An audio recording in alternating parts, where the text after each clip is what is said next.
Entity relation diagram. यहाँ पे भी आप देखो जी, नेक्स्ट पार्ट हमारा कौन सा है, एंटिटी रिलेशन डायग्राम। अगेन पहली चीज वही डेफिनेशन, ईआर डायग्राम भी इसको कहते हैं, एंटिटी रिलेशन डायग्राम या ईआरडी। क्या बेसिकली इसका मकसद है, we represent entities in a database and their relationships among them. मतलब हमारी इसके मैं की एलिमेंट्स आपको बताता हूँ साथ ही। इसकी एंटिटीज होंगी और उनके एट्रीब्यूट्स, उसके अंदर प्राइमरी कीज फॉरेन कीज आएंगी और इनके दरमियान में रिलेशनशिप्स एंटिटीज के दरमियान में, ठीक है। यही हमारी पूरी एंटिटी डायग्राम होती है। और इसकी भी रिलेशनशिप पे टाइप्स होती हैं, बहुत इंपॉर्टेंट ये चीज़ें। इसके अंदर कार्डिनलिटीज भी होती हैं, ठीक है। पॉसिबल क्वेश्चन भी कुछ मैं आपको आगे बताता हूँ। तो जल्दी से डायग्राम दिखाता हूँ मैं, एक मिनट। इसके की एलिमेंट्स फिर देख लो, एंटिटीज और उनकी एट्रीब्यूट्स होंगे और उनके दरमियान में रिलेशनशिप्स, और एट्रीब्यूट्स के अंदर कुछ फॉरेन कीज होंगी और कुछ प्राइमरी कीज, दैट्स इट। बाकी जो कीज होती हैं वो यहाँ पर इतना, इसके अंदर कुछ कंपोजिट की भी होती हैं, ड्राइव्ड की भी होती हैं, वो भी यहाँ पे होती हैं, ठीक है। तो दैट्स इट। तो मैं एक दफ़ा बताया चलो, ये आपका ईआर डायग्राम इस तरह की होगी, आपके प्रोजेक्ट की अपनी डिफरेंट होगी। एंटिटीज यहाँ पर कौन सी है, ये जो आर है ना, एडमिन, ये एक एंटिटी है। Grading, instructor, learner, courses, assignments, lectures, ये सारी हमारी एंटिटीज होगी। एट्रीब्यूट्स कौन से हैं, ये जो रेक्टेंगल में है ना ग्रीन, ये हमारी एंटिटीज हैं जो जिनके नाम मैंने लिए। इसके एट्रीब्यूट्स कौन से हैं, ये वाले जो सर्कल्स में है। सर्कल तो ये नहीं है बेसिकली, तो जैसे कि किधर की, एक मिनट, ये ले एडमिन आईडी, प्राइमरी की, इसके साथ पी के लिखो है ना छोटा सा, ये मतलब प्राइमरी की है। अगर फॉरेन की होगी तो एफ के लिखा होगा ब्रैकेट में। ये हमारे एट्रीब्यूट्स हैं, आईडी, नेम, ईमेल, पासवर्ड। फिर इंस्ट्रक्टर का भी इस तरह, instructor ID, name, email, password, address, city, contact, जितने एट्रीब्यूट आप रखना चाहो, दैट्स इट। ये दो चीजें। तीसरी चीज क्या होती है, रिलेशनशिप बिटवीन एंटिटीज। ये आप एडमिन, ये एडमिन से नीचे रिलेशन जा रहा है, मैनेज कोर्सेज। एडमिन क्या करते हैं, कोर्सेज को मैनेज करते हैं। लर्नर क्या करते हैं, लर्नर इनरोल्स इन कोर्सेज, ये कोर्स में इनरोल होगा। हैव असेसमेंट्स, इसके असाइनमेंट क्विजेज होंगे। लर्नर्स इंस्ट्रक्टर क्या कर सकता है जी, ये मैनेज करता है क्या चीजें, ग्रेडिंग्स के मार्क्स करना, स्टूडेंट को देना। और क्या कर सकता है, टीच, क्या कर सकता है, कोर्स टीच करा, टीचिंग करेगा। हर एंटिटी का दूसरे के साथ रिलेशनशिप और इसको एक्सप्लेन करना आपको आना चाहिए, ठीक है। उम्मीद है यहाँ तक ये भी चीज भी क्लियर हो चुकी होगी। एक मिनट, इसको मैं क्लोज करता हूँ। फॉरेन की प्राइमरी की भी मैंने आपको साथ बता दी। अच्छा, यहाँ पे एक चीज थोड़ी सी मिस आउट है, आई थिंक मैं आपको वो भी वैसे बता देता हूँ। फॉरेन की ये चीज तो हमने बता दी ना, प्राइमरी की साथ हमने मेंशन किया पी के। और प्राइमरी की कैसे मेंशन करते हैं, उसके नीचे अंडरलाइन होती है, ये याद रखना है। प्राइमरी की अंडरलाइन होगी तो प्राइमरी की होगी एंटिटी रिलेशन डायग्राम के अंदर, ठीक है। ये सारी देख सकते हो। फॉरेन की साथ हम सिर्फ मेंशन करेंगे एफ के, यहाँ पर कोई इतनी है नहीं, लेकिन अगर होगी तो अब जैसे यहाँ पे असेसमेंट है ना, प्रोडक्ट असेसमेंट आईडी थी प्राइमरी की है, स्टूडेंट आईडी हमारी यहाँ पे फॉरेन की, इसके साथ एफ के लिख सकते हो, क्योंकि फॉरेन की क्या होती है, जो किसी दूसरे टेबल में प्राइमरी की होती है तो वो एक ही और में जाके फॉरेन की बन जाती है। यहाँ पे कंफ्यूजन होगा, मैं आपके डेटाबेस वाले डायग्राम में समझाऊंगा, ठीक है। यहाँ पे समझाना ये मकसद है कि प्राइमरी की के नीचे लाइन होनी चाहिए ईआर डायग्राम के अंदर, ठीक है। और इसके अलावा मैं बताने का हाँ ठीक है, कुछ और चीज़ भी होती है यहाँ में। वो क्या होती है, ड्राइव, कंपोजिट और इस तरह की, ठीक है। तो ड्राइव होती है वो 2 से 3 एट्रीब्यूट्स को मिला के बनती है, तो उसके आगे फिर ठीक है। और इसके अंदर कुछ वीक भी होती हैं, उनकी भी साइंस होते हैं, ठीक है। इन पे आप खुद भी थोड़ा बहुत सर्च कर सकते हो, दैट्स बताना जरूरी है कि ये भी चीज़ इसमें इंक्लूड होती हैं। रिलेशनशिप्स पे हम जाएंगे, ठीक है। एंटिटी रिलेशन डायग्राम के की एलिमेंट्स हो गए। Type of relationship, 1 to many, sorry पहला 1 to 1 आएगा, दूसरा 1 to many आएगा, तीसरा मैन टू मैनी आएगा। ये 3 हम यहाँ पे यूज करेंगे। एग्जाम्पल्स यहाँ पर हैं, ठीक है। और ये बहुत सिंपल है, इसको ज्यादा रट लगाने की जरूरत नहीं। 1 to 1 क्या होगा कि एक जो एंटिटी होगा ना, a single instance of an entity relate to only one instance of another entity, के एक एंटिटी का जो भी इसके अंदर होगा ना, जैसा कि वन एडमिन एक ही होगा, तो वो क्या करता है, 1 and 1 admin manage multiple courses. Admin एक होगा, वो जो कोर्सेज मैनेज करेगा वो मल्टीपल कोर्स होंगे, एक स्टूडेंट मल्टीपल कोर्सेज करवाए जा रहे होते हैं, तो दैट्स इट। तो ये 1 to many रिलेशनशिप बनेगा।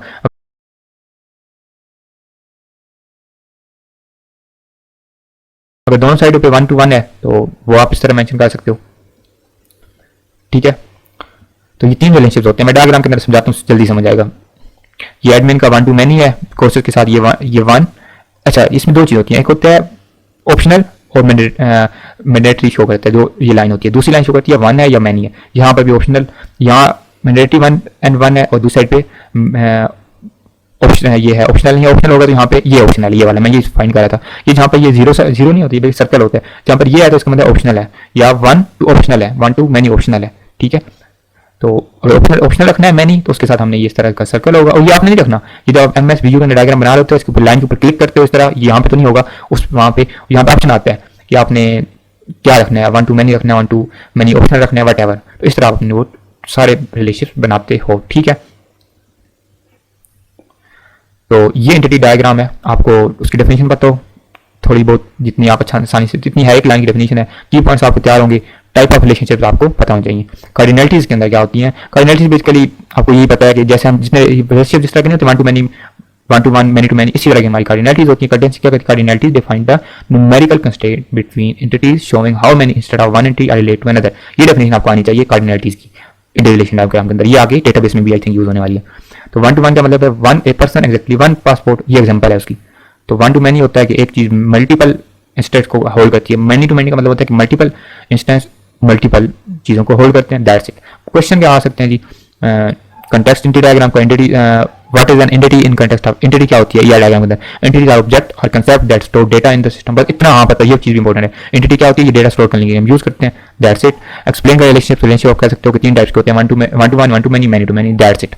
इतना ज्यादा भी इसमें कोई कॉम्प्लेक्स चीज है नहीं। नेक्स्ट डायग्राम है हमारी डेटाबेस डायग्राम। अच्छा, ये जो डायग्राम है ना, class diagram, entity relation diagram, database diagram, ये बहुत सिमिलर है।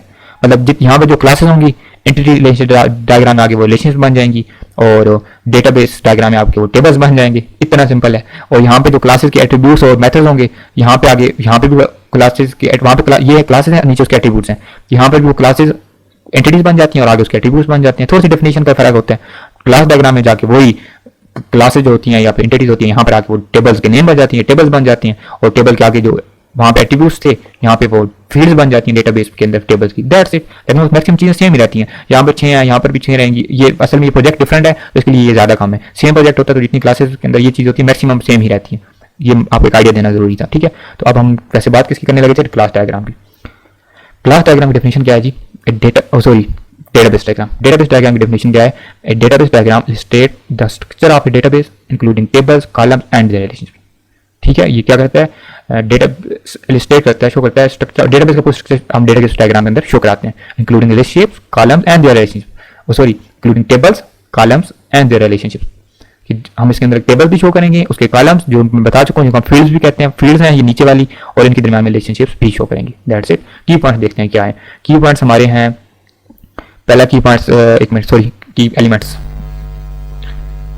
हाँ जी, सो की एलिमेंट्स, पहला की एलिमेंट है हमारा टेबल्स, फिर इसके अंदर जो हमारी कॉलम या फील्ड होंगी, फिर उसके अंदर भी हमारी फाइनल और प्राइमरी कीज आएंगी, फॉरेन की और प्राइमरी कीज आएंगी, रिलेशनशिप्स आएंगे, और इंडेक्स। इंडेक्स इतना इंपॉर्टेंट यहाँ पे नहीं है, इतना याद रखना है structure to optimise data retrieval. Data जब हमें वापस रिट्रीव करना होता है ना, कॉल करना होता है, तो हम इंडेक्सेस के थ्रू करते हैं। बस इसको इतना रखना है। अब हम इन 5 को डिस्कस करते हैं, ठीक है।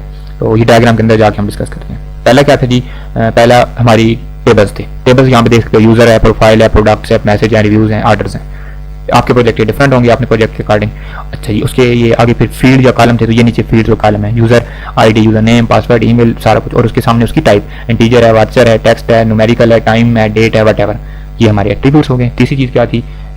तीसरी और चौथी चीज थी फॉरेन और प्राइमरी की।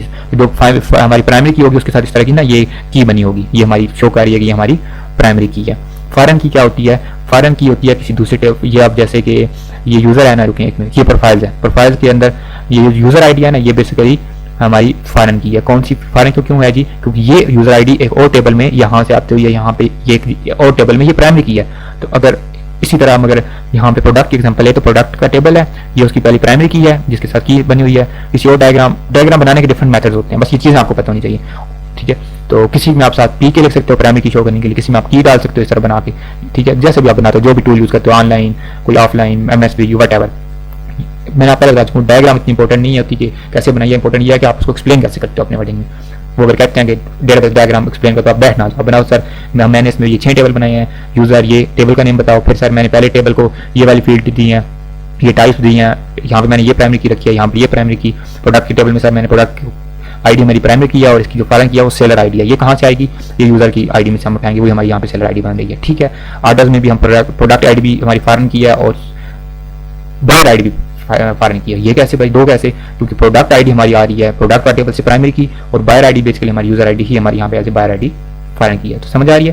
फॉरेन की कौन सी की होती है? जो किसी और टेबल में प्राइमरी की होती है, लेकिन हम यहाँ पे उसे यूज करते हैं। यूज क्यों करते हैं? क्योंकि प्रोडक्ट के अंदर हम डेटा रखना चाह रहे हैं कि प्रोडक्ट की सेलर ने ऐड किया, हम उस सेलर की सेलर आईडी यहाँ पे ले लेंगे। तो जब हमने ये देखना होगा ये प्रोडक्ट किसने ऐड किया, चाहिए सेलर ने किया, सेलर की आईडी उठाओ, सेलर का सारा डेटा निकल आएगा सेलर के टेबल से, यूजर के टेबल से। तो ये अब लास्ट चीज है रिलेशनशिप। तो इनके दरमियान रिलेशनशिप होते हैं ऐसे ही, या जैसे वन है, वन टू मैनी है कि एक यूजर यूजर का रिलेशनशिप है प्रोडक्ट के साथ। तो एक यूजर या seller, one user can have multiple products, सहज बात है एक सेलर मल्टीपल प्रोडक्ट ऐड करेगा। मैसेजेस के साथ मैनी रिलेशनशिप, ये रिलेशनशिप्स डिफरेंट टाइप के हैं, वो मैं नीचे बता चुका हूँ, मैं आपको एक्सप्लेन करता हूँ। की एलिमेंट्स हो गए ना डेटाबेस डायग्राम की, डेफिनेशन भी हो गई। रिलेशनशिप क्या होंगे, यही होंगे 1 to 1, 1 to many and many to many। अगर एक टेबल मतलब एक यूजर है वो मल्टीपल चीजें कर सकता है तो उसके साथ रिलेशनशिप बनेगा 1 to many। अगर एक यूजर है वो सिर्फ एक ही चीज करता है, जैसे प्रोफाइल है या कुछ और ऐसी चीज है, तो उसके साथ 1 to 1 रिलेशनशिप बनेगा, दैट्स इट। एंड कार्डिनलिटीज वही मैं पहले बता चुका हूँ कि each entry in table 1 respond to, अगर एक टेबल ए में एक एंट्री है वो टेबल ए में है एक एंट्री है वो टेबल बी में एक एंट्री के साथ कोरिस्पॉन्ड करती है तो वो 1 to 1 होगा। लेकिन अगर टेबल 1 में वो एक एंटिटी कोरिस्पॉन्ड करती है मेनी एंटिटीज इन टेबल 2 तो वो 1 to many बनेगा, ठीक है। But entities in table 2 correspond only 1 entity table 1, लेकिन ये वाइस वर्सा काम नहीं करती। 1 to many में सिर्फ एक साइड पे 1 होता है दूसरी पे many होता है, ठीक है। लेकिन many to many में क्या होता है, हर एंटिटी टेबल 1 की इसको कोरिस्पॉन्ड करती है हर many entities in table B, और इसका वाइस वर्सा भी होता है many to many में, कि ऐसा उल्टा भी होगा कि एक एंटिटी टेबल बी की मल्टीपल एंटिटीज का कोरिस्पॉन्ड करेगी टेबल 1 में। समझ आ गई, ये कार्डिनलिटीज होती है हमारी डेटाबेस डायग्राम की, दैट्स इट। इतना मुश्किल नहीं है, आप सिंपल रख सकते हो कार्डिनलिटीज और रिलेशनशिप्स को डेटाबेस डायग्राम की भी और ईआर डायग्राम की, कि ये 1 to 1, 1 to many and many to many। और सिंपल आपको पता होगी 1 to 1 का मतलब क्या, 1 वर्सेस 1, एक के साथ एक का कनेक्शन या कोरिस्पोंडेशन या कुछ भी कह सकते हो। 1 to many का होता है कि एक का मल्टीपल के साथ, और many to many होता है कि मल्टीपल का मल्टीपल। तो मतलब इतना सिंपल है, कोई इतना कॉम्प्लेक्स करना है। हाँ, कीज बहुत इंपॉर्टेंट है, ये आपका जो नेक्स्ट मॉड्यूल है ना फिर उसे देखकर वहाँ पे भी इंपॉर्टेंट है, कीज आपको आनी चाहिए। डेटाबेस की जो डेटाबेस डायग्राम में से क्वेश्चन में भी पूछा जाए, मे भी नहीं, बट ये इंपॉर्टेंट बहुत है कि वो पूछ सकते हैं प्राइमरी की क्या होती है, कैंडिडेट की क्या होती है, सुपर। यहाँ पे प्राइमरी और फॉरेन की ही पूछी जाती है, बट आपको ये सारी कीज आना बहुत इंपॉर्टेंट है। ये आपकी वाइवा में यहाँ पे नहीं पूछा जाएगा तो आपकी नेक्स्ट पार्ट में पूछा जा सकता है, और पूछा जाता है कहीं ना कहीं। तो क्या पूछते हैं, प्राइमरी की क्या होती है, आपको पता हो, यूनिक आइडेंटिफायर। अच्छा, ये उसके लिए जो मतलब सुन के चीज समझ नहीं बात समझ लेते हैं लेकिन कोई याद नहीं होती, तो वो ये देख के याद कर सकते हैं, इसको यहाँ से याद रख सकते हैं। प्राइमरी क्या होती है, unique key identifier for each coordinate table, no 2 rows can have the same primary key and it can not be null. ये याद रखिएगा, एक टेबल के अंदर जो प्राइमरी की होती है वो सेम नहीं हो सकती दो रो में। जैसे कि मैंने रखी यूजर ईमेल, तो अब एक यूजर की एक ईमेल होगी, जैसे कि आप रख दो bilalahmed@gmail.com। अब एक और यूजर अकाउंट बनाएगा bilalahmed@gmail.com, तो एरर आएगा कि सेम ईमेल आप नहीं रख सकते। तो प्राइमरी की सेम नहीं हो सकती दो रोज में, दो रोज में, ठीक है, 2 रिकॉर्ड्स में, तो वो ऑलवेज डिफरेंट होगी, यूनिक होगी। और ये नल भी नहीं हो सकती, ये भी इंपॉर्टेंट है, कुछ और होंगी तो नल होंगी, ये नल नहीं होती। अब यूनिक की है ना, ये भी बेसिकली वैल्यूज एक ही कंटेन करेगी, सेम वैल्यूज नहीं होंगी, लेकिन ये नल को अलाउ करती है, प्राइमरी की नल को अलाउ नहीं करती। यही तो डिफरेंस होते हैं जो समझना जरूरी होते हैं, ठीक है। प्राइमरी की समझ सकते हो, यूनिक आइडेंटिफायर होता है for each row in a table. ये एक टेबल के अंदर हर रो को अलग डिफाइन करते हैं कि अगर bilalahmed@gmail.com है तो इसका जो पूरी रो है ना ये डिफरेंट है बाकियों से। इसको सिर्फ कॉल करना है तो मैं सेलेक्ट करूंगा select all from users where user email is equal to bilalahmed@gmail.com। ये पूरे टेबल में से वो एक रो उठाएगी जहां पर मेरी ईमेल होगी। प्राइमरी की हम इस पर्पस के लिए मैक्सिमम यूज करते हैं। कैंडिडेट की क्या होती है, ये सेट ऑफ कॉलम होता है, ये एक नहीं होता, ये सेट भी हो सकता है, ठीक है, बल्कि सेट ही होता है, ये सेट ऑफ कॉलम, ठीक है। नीचे ये जो होता है ना फॉरेन की, ये एक single column he set of column होता है, ये सेट ऑफ कॉलम ही होता है कैंडिडेट की। Can uniquely identify each record in table. एक टेबल के अंदर एक रिकॉर्ड को हम यूनिकली आइडेंटिफाई करना है तो हम सेट ऑफ कॉलम यूज करते हैं। ये टेबल के अंदर मल्टीपल कैंडिडेट्स की, but one is chosen as a primary key. Candidate key multiple होती है टेबल के अंदर, याद रखिएगा, लेकिन प्राइमरी की हम उनमें से एक सेलेक्ट करते हैं। समझ आ गई मेरी बात, दैट्स इट। आगे चलते हैं। सुपर की combination of one and more column that uniquely identify a row in a table, it's broader that includes primary की कैंडिडेट की प्राइमरी और एक सुपर की हम बनाते हैं समटाइम के हमें डेटा अगर सिंगल नहीं रिसीव हो रहा था, बट बहुत रेयर केसेस में इसके अंदर हमने प्राइमरी की भी यूज कर दी, कैंडिडेट्स की भी यूज कर दी, मतलब सेट ऑफ कॉलम हमने यूज किया तो हमें एक यूनिक रिकॉर्ड मिला, दैट्स इट। अच्छा, बाकी डेफिनेशन आपको ना देखिएगा, वीडियो बहुत लेंथी हो जाएगी। फॉरेन की मैं बता चुका हूँ, एक column set of column establish link between the data two tables, refer to a primary key foreign table. ये दूसरे टेबल की प्राइमरी की को रेफर करते हैं, मैं पहले बता चुका हूँ डायग्राम कुछ सामने रख के। फॉरेन की वही होती है जो किसी और टेबल में प्राइमरी की होती है, ठीक है। तो बाकी कंपोजिट अल्टरनेटिव की थोड़ी सी डेफिनेशन की देख लेना, कोई इतना मुश्किल नहीं है, ठीक है। ये एक से ज्यादा कॉलम पे भी डिपेंड करती है। अल्टरनेटिव की वो थी जो कैंडिडेट की नहीं बनी होती, बन सकती थी लेकिन उसको हमने कैंडिडेट की नहीं बनाया, ठीक है। सॉरी, कैंडिडेट की जो एक प्राइमरी की बन सकती है लेकिन हमने उसको नहीं बनाया, वो हमारी अल्टरनेटिव की है। एक candidate key that is not chosen as a primary key. क्यों? एक टेबल में 4 से 5 या एक से ज्यादा कैंडिडेट की हो सकती हैं, लेकिन उसमें से हम जो बनाएंगे प्राइमरी की वो सिर्फ एक होगी, जो बाकी बच जाएंगी वो अल्टरनेटिव की बन जाएंगी। ये हो गया जी। आगे चलते हैं जी। यूनिक की तो मैं पहले बता चुका हूँ, ये यूनिक रहेगी लेकिन इसके अंदर नल वैल्यू आ सकती है। सरोगेट की ये बहुत एक मतलब थोड़ा डिफरेंट है, ये याद रखिएगा। सरोगेट की क्या होती है, सरोगेट की होती है बेसिकली हम नॉर्मली पहली कॉलम बनाते हैं आईडी, उसको एक वैल्यू दे देते हैं यूनिक एंड उसको ऑटो इंक्रीमेंट का, और उसको हम प्राइमरी की भी नाम बना देते हैं। वो ऐसे हम सरोगेट की हमारा काम करती है। वो क्या करती है, ये यूनिक आइडेंटिफायर भी होता है रिकॉर्ड का, और ये सिस्टम जनरेटेड होता है typically and auto incremented number. ये वो पहला रिकॉर्ड जब ऐड होगा एक यूजर तो उसको वो 1 दे देगा, दूसरे को 2, तीसरे को 3, 4, 5, 6, 7, 8, 9, 10 सो ऑन, तो हमने उसको पहले कह दिया कि इसको ऑटो इंक्रीमेंट करते जाओ और इसको यूनिक रखो। वो यूनिक ही होगा क्योंकि पहला 1 होगा, तो दूसरा 2 होगा, फिर 3 होगा, ये कभी रिपीट भी नहीं होगा और ये ऑटो इंक्रीमेंट होगा। इसको हमने नॉर्मल सरोगेट किया, ठीक है। इसको बिजनेस मीनिंग नहीं है, इसको एग्जैक्ट डेफिनेशन नहीं है, लेकिन बस ये बहुत यूजफुल होती है प्रैक्टिकली वे में। अब इसके कुछ पॉसिबल क्वेश्चन हम देख लेते हैं, जैसा कि what are the key elements of a database diagram. Database diagram की एलिमेंट्स क्या है मैं आपको पहले बता चुका हूँ ऊपर, ठीक है। ये वाले की एलिमेंट्स, हर डायग्राम के की एलिमेंट्स मैंने बताए हैं, उनकी पॉसिबल क्वेश्चन बताए हैं। तो की एलिमेंट्स क्या, इसमें टेबल सर होते हैं, कॉलम, प्राइमरी की, फॉरेन की, रिलेशनशिप, ये हमारे की एलिमेंट्स हैं, ठीक है। अगर वो इस तरह पूछते हैं ना क्या की एलिमेंट्स क्या, तो आप इस तरह बता सकते हो। वैसे कोई चीज़ पूछते हैं तो आप जितना मैं आपको एक्सप्लेन कर रहा हूँ, मुझे तो नहीं लगता कोई क्वेश्चन बच जाए। आगे जी, how to do you establish relationship, आप कैसे बनाते हो दो टेबल्स का, ये एक अच्छा क्वेश्चन है। कैसे बनाते हो मैं बता चुका हूँ, using foreign keys to create link between tables. Sir हम फॉरेन कीज के साथ, क्वेश्चन आएगा फॉरेन कीज क्या होती है। अगर आपको सारी कीज नहीं याद तो दो याद रख लेना, प्राइमरी की और फॉरेन की।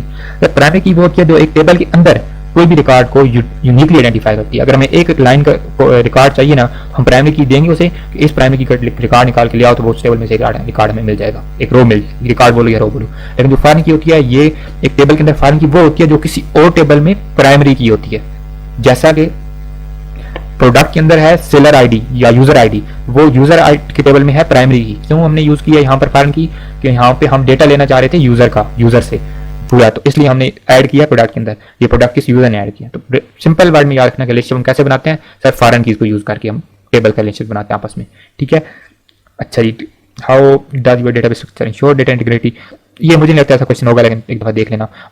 हम डेटा इंटीग्रिटी इंश्योर कैसे करते हैं, enforcing relationship with primary key and foreign key and ensuring proper normalisation to avoid redundancy, ठीक है। ये क्वेश्चन यहाँ पे नहीं आएगा तो हो सकता है आपको जो हमारा नेक्स्ट पार्ट है ना मॉड्यूल 8 फेयर सब्जेक्ट, उसके अंदर हम सेलेक्ट कराएंगे डेटाबेस मैनेजमेंट सिस्टम, वहाँ पे ये क्वेश्चन इंपॉर्टेंट है। ये जो पार्ट था ना, ये वाला डेटाबेस डायग्राम वाला, ये वहाँ पे बहुत इंपॉर्टेंट, आप ये चीज़ें वहाँ पे काम आएंगी, ठीक है। और ये हमारा ऑलमोस्ट लास्ट भी है, तो हाँ ये लास्ट है हमारा, इसके बाद थोड़ी सी डेफिनेशन रह गई है।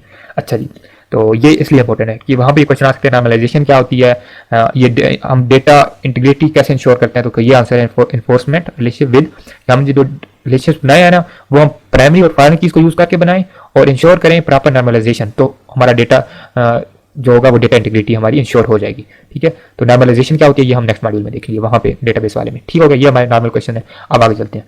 अच्छा जी, नेक्स्ट स्लाइड है हमारी यूजर इंटरफेसेस।